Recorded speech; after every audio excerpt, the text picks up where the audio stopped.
नमस्कार. अक्कलकोटस्थ श्री स्वामी समर्थ महाराजांची आद्य बखर. प्रकाशक धार्मिक प्रकाशन संस्था. अभिवाचन अदिती पालिमकर. भाग 30. श्री स्वामी समर्थ. जय जय स्वामी समर्थ. श्री स्वामी समर्थ. शके 1786 पंजाबातील एक मनुष्य महारोगाने पिडलेला, शरीराने उंच, बोलण्यात मोठा धीट असा अक्कलकोटाला महाराजांच्या दर्शनाला आला. यावेळेस समर्थांची स्वारी अक्कलकोटात साखर विहीर आहे तिथं बसली होती. बरोबर सेवेकरी लोकही होते. एक वृद्ध असा वैष्णव ब्राह्मण पोटशुळाने आजारी असलेला महाराजांच्या सन्निध एका निंबाच्या खाली बसला होता. आपली व्याधी समर्थांनी दूर करावी म्हणून त्याची श्रीचरणी प्रार्थना चालली होती. इतक्यात दंडवत घालून तो पंजाबी मनुष्य पुढे उभा राहिला आणि म्हणाला, आप बहुत चमत्कार बताते हो, यह श्रवण करके मैं आया हूँ. हे त्याचं भाषण श्रवण करून श्री समर्थ त्याला मोठ्या रागानं म्हणाले की, चमत्कार चमत्कार बैठे पर. हाँ, चमत्कार गारुड़ के खेल में देखें, दही बर्फी खाके हाँ हाँ है, मगर मगर मस्ती करता है. तेरे को अच्छा कि चमत्कार दिन रात दिखाता है, और चमत्कार चाहिए और चमत्कार चाहिए. असं भाषण करून महाराजांनी आपली लंगोटी फेडून त्याला दाखवली. हे समर्थांचं सर्वज्ञपणाचं वाक्य ऐकताच तो दुष्कर्माचरणी मनुष्य मनातल्या मनातच विरमून तटस्थ उभा राहिला. इतक्यात इकडे तो पोटशुळाने ग्रस्त झालेला ब्राह्मण लिंबाच्या झाडाखाली बसला होता. त्याला समर्थ म्हणाले, का रे, हा आम्ही काय तुझ्या बापाचं कोणी काय लागतो की काय? हा, तू उगाच आम्हा संन्याशांजवळ येऊन का मरतोस? जा, हत्तीच्या लेंड्या घ्या, तुझ्या डोक्यावरील निंबाच्या झाडाचा पाला एकत्र करून खा, म्हणजे तुझा तो पोटशूळ जाईल. हे समर्थांचं वाक्य ब्राह्मणाने शिरसावंद्य करून लागलीच जाऊन त्यानं त्या 2 जिन्सा एकत्र करून खाल्ल्या. समर्थांच्या कृपेने त्या ब्राह्मणाचे त्याच योगाने तात्काळ गुण आला आणि तेव्हा त्याला आपला फार दिवसांचा रोग श्रींच्या चरणकृपेने तात्काळ नाहीसा झाला. हे मनात येऊन ब्राह्मण श्री समर्थांच्या चरणी लीन झाला आणि दीनदयाळ भक्तवत्सल प्रभूचा आपणास अनुग्रह व्हावा म्हणून चरणारविंदी विनंती केली. श्री स्वामी महाराज हास्यवदन करून त्याला म्हणाले, जा, कांद्याची बोंडे खा. श्रीमुखातील प्रेमयुक्त भाषण ऐकून वैष्णव ब्राह्मण कांद्याला शिवत नसून त्याने समर्थ कांदे खा म्हणाले, म्हणून याबद्दल सगळ्यांनाच मोठं कौतुक वाटलं. हे कृपावंताच्या मुखातील अनुग्रहाचे वचन श्रवण करून त्या वृद्ध वैष्णवासही आनंदच झाला आणि श्रीगुरूचे अवतरण आम्हा दीनदासांच्या उद्धारणार्थ झाले असे जाणून त्याने महाराजांची बहुत प्रकारे स्तुती केली. हा तात्कालिक घडलेला चमत्कार त्या पंजाबी मनुष्याने पाहून आपल्या अंतस्थ दुष्कृती समर्थांनी सर्वज्ञपणाने जाणल्या. हे सर्व मनात आणून तो अगदी लीन झाला आणि स्वकृतीचा मोठा पश्चाताप करू लागला. पुढे 2 महिने सतत श्री समर्थांची सेवा करून श्रींच्या कृपेने तो महारोगापासून दूर होऊन परत स्वदेशी गेला. अक्कलकोटाला कोणी गोविंद शास्त्री म्हणून एक धनहीन गृहस्थ राहत होते. त्यांच्या मनात जसे श्री समर्थ हजारो सेवक जणांच्या म्हणजे त्यांच्या हेतत्वानुरूप कामना मनोकामना पूर्ण करतात, तसं आपणही धनप्राप्तीसाठी श्रींचं दर्शन घेऊन पाहावं असं मनात येऊन ते श्री स्वामी महाराजांच्या दर्शनाला गेले.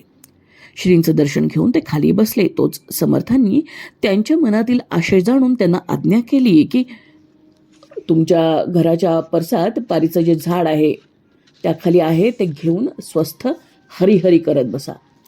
हे श्रीमुखातील वाक्य श्रवण करून शास्त्रीबुवा आनंदभरित झाले आणि श्रीचरणाविधी नमस्कार करून ते घरी परत आले.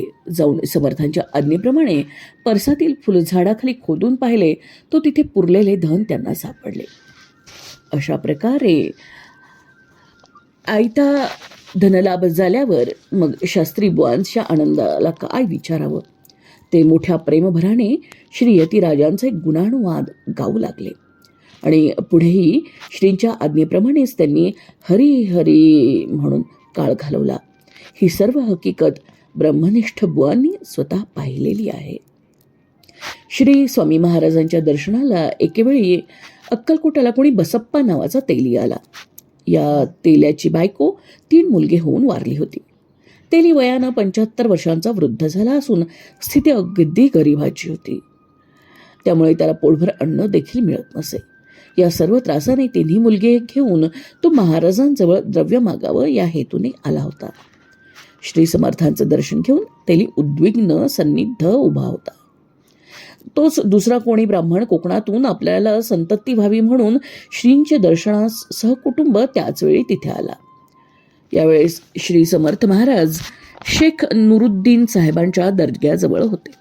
उभयंता स्त्री पुरुषांनी श्रींच्या चरणांबुज वंदन करून ब्राह्मण महाराजांना वारा घालीत उभा राहिला आणि त्याची बायकोही जवळ उभी राहिली. स्त्रीचं नाव राधाबाई होतं. इतक्यात श्री समर्थांनी हास्यवदन करून त्या सन्निध उभ्या राहिलेल्या बाईकडे पाहिलं आणि तिला म्हटलं, लिंबे. हे बहुधा तिचं पूर्वजन्मीचं नाव असावं. लिंबे, हा म्हातारा तेली तुझा पूर्वजन्मीचा नवरा आहे. तुझ्या पोटचे हे 3 मुलगे आहेत, त्यांना जवळ घे. असे चमत्कारिक शब्द श्रींच्या मुखातून निघालेले ऐकून राधाबाई तर फारच लज्जित झाली. पण इकडे असा चमत्कार झाला की ते मुलगे जरी त्या बाईपेक्षा वयाने मोठे होते तरीही आपली जनन देणारी आईच आहे असे त्यांना कळताच त्यांच्या पोटात मायामोह उत्पन्न होऊन ते तिघेजण त्या बाईस आई आई असे म्हणू लागले.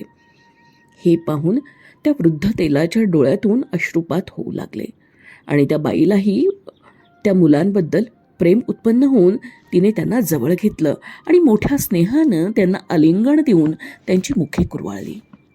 हा अद्भुत आणि कधीच न घडून येणारा चमत्कार सर्वत्रांनी पाहून सगळ्यांची मनं आश्चर्याने अगदी चकित होऊन गेली आणि पुन्हा श्री सदय हृदय स्वामी महाराजांनी बाईला आज्ञा केली की, अगं, तू या तेल्याबरोबर त्याच्या गावी जा आणि तुझ्या हातचा त्याच्या घरात पश्चिमेच्या बाजूला रंगीत खांबाखाली द्रव्यांना भरलेला जो हंडा पुरलाय तो उकरून सगळं द्रव्य तू निर्लोभ बुद्धीने त्या तेल्याला दे, म्हणजे त्याचे दारिद्र्य विच्छिन्न होऊन तुलाही पुत्रप्राप्ती होईल.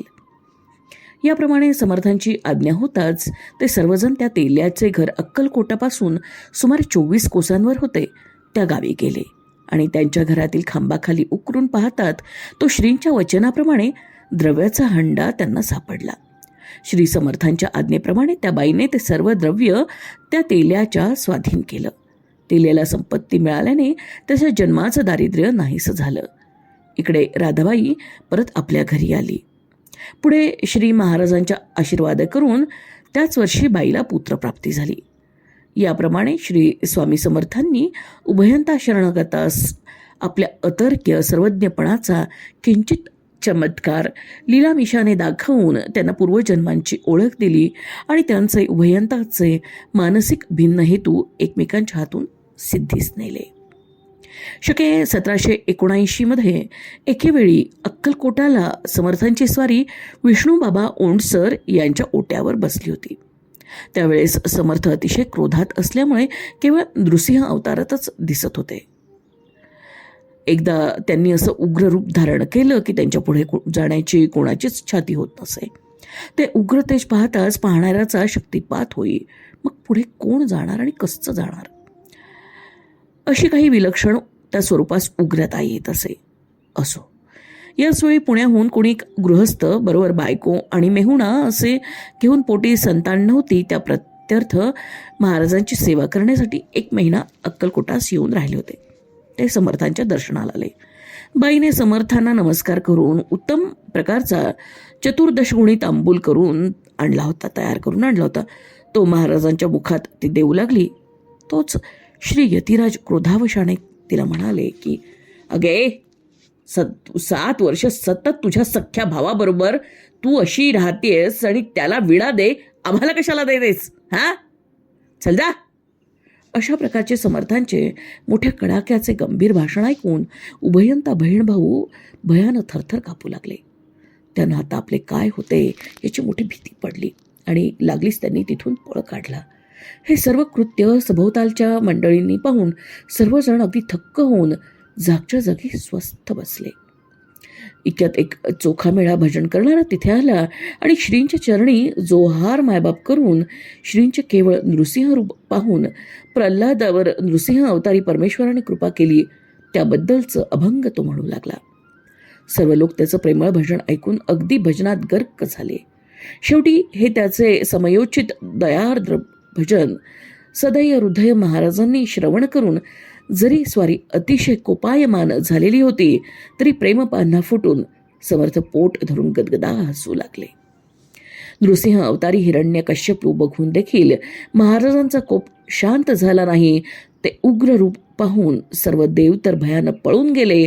प्रत्यक्ष शेजेची रात्रंदिवस प्रभूंचे चरण जवळ वास करणारी ती रमा ती देखील पुढे येण्यास धजली नव्हती.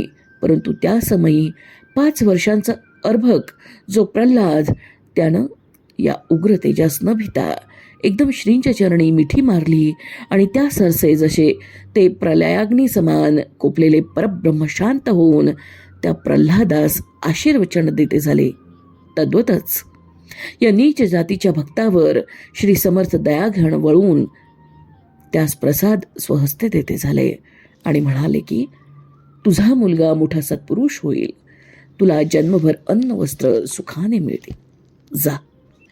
हे प्रसाद वचन ऐकून तो चोखामेळा म्हणाला, महाराज, मी या चरणांजवळ एवढंच सांगण्यासाठी आलो होतो की आपण पूर्ण परब्रह्मरूप आहात आणि मी दीनदास आहे. माझं 80 वर्षाच्या वयात मी आजच खरोखर हे प्रभू चरणारविंद पाहून पुनीत झालो. मला ज्ञानेश्वरी अवगत आहे, परंतु मी नीच अज्ञदास असल्यानं काही ठिकाणी मला तिचा अर्थ लागत नाही. हे वाक्य ऐकून श्री समर्थ म्हणाले, तुझा मुलगाच तुला तो स्वानुभवपूर्वक तिचा चांगला अर्थ सांगेल. जा. इतकं श्रीमुखातील अमृततुल्य वचन श्रवण करून तो चोखामेळा प्रसाद घेऊन घरी आनंदानं जाता झाला. इकडे ती पुण्याकडील सुस्वरूप जाळणी दुसऱ्याच दिवशी कृष्णवदन करून निघून गेली. अशा महाराजांच्या सर्व साक्षीपणाच्या अनेक लीला आहेत. अक्कलकोटस्थ श्री स्वामी समर्थ महाराजांची आद्य बखर भाग 30 समाप्त. क्रमशः धन्यवाद. श्री स्वामी समर्थ. जय जय स्वामी समर्थ. श्री स्वामी समर्थ.